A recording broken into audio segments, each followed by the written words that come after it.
आज की जो कहानी मैं आप लोग को सुनाने जा रहा हूँ, ये कहानी उत्तर प्रदेश के देवरिया जिले से शुरू होती है, जहाँ पे एक अधेड़ महिला जिसका पति दुबई में रहा करता था, तो पति के ही भांजे से प्यार कर बैठती है। और जब पति दुबई से घर पे आता है, तब उसको मिलने में प्रॉब्लम होती है, तो एक दिन पति को ही रास्ते से हटा देती है।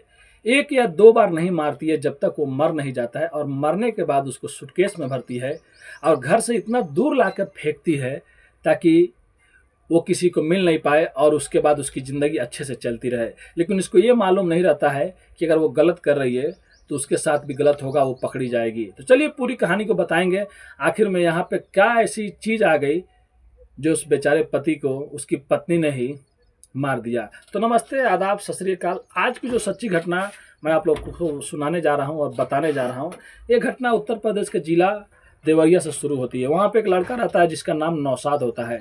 उसके कुछ सालों पहले एक रजिया सुल्ताना नाम की लड़की से शादी होता है। शादी होने के बाद उसकी एक बच्ची भी रहती है, और बच्ची होने के बाद वो दुबई अक्सर कमाने जाया करता था और दुबई में ही रहा करता था। नौशाद का एक भांजा था जिसका नाम रोमान था, वो भी घर पे आया जाया करता था। और ऐसे ही आते जाते में एक दिन रोमान को ही, मतलब जो नौशाद थी, उसकी पत्नी से प्यार हो जाता है। और प्यार होने के बाद वो अक्सर उससे मिलता था, जुलता था और उन लोग के साथ में घूमता रहता था।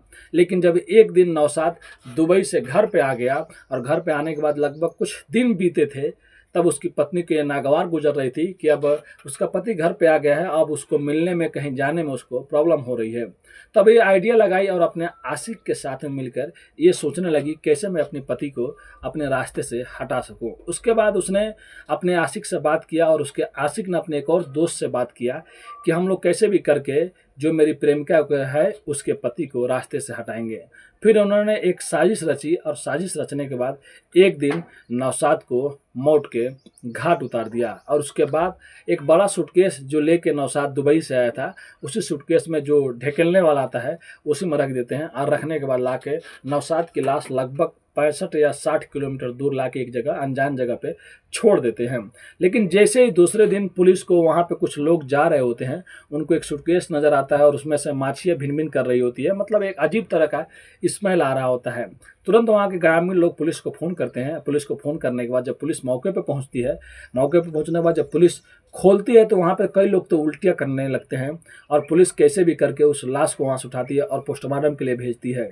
अब पुलिस के सामने ये सस्पेंशन रहता है कि आखिर में ये कौन है और किसने ऐसा किया है, ये कहाँ का है। लेकिन बैग अच्छे से जब चेक होता है तो पता चलता है, उस बैग के अंदर से एक पासपोर्ट मिलता है, और पासपोर्ट से ये शनाख्त होता है कि ये आदमी का नाम नौशाद है और ये देवरिया में किस जगह का रहने वाला है। फिर पुलिस उसके घर पे पहुंचती है, तो उसकी पत्नी जो रहती है रजिया सुल्ताना, वो चीखने और चिल्लाने लगती है कि मेरा पति तो एकदम मतलब निर्दोष था, किसने ऐसा कर दिया। लेकिन पुलिस सबसे पहले अपनों पे ही शक करती है। पुलिस सबको रिमांड पे लेती है, और रिमांड पे लेने के बाद पुलिस सबसे पूछताछ करती है। अब पूछताछ करने में ही जो रजिया सुल्ताना उसकी बीवी रहती है वो टूट जाती है, इधर उधर की बातें करती है, वो पकड़ी जाती है।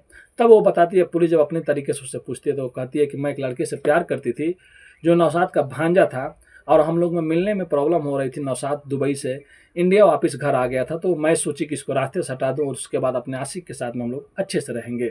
उसके बाद जब पुलिस को ये सब चीज़ मालूम चल जाता है, तो वो उसके आशिक को गिरफ्तार कर लेती है, और उसके आशिक को साथ में जो उसका हेल्प किया रहता है वो अभी घर से फरार है। और जिस उस बलोरो गाड़ी को भी जब्त कर लेते हैं जिसमें नौशाद की लाश को ले जाया गया रहता है वहाँ पर, मतलब फेंकने के लिए।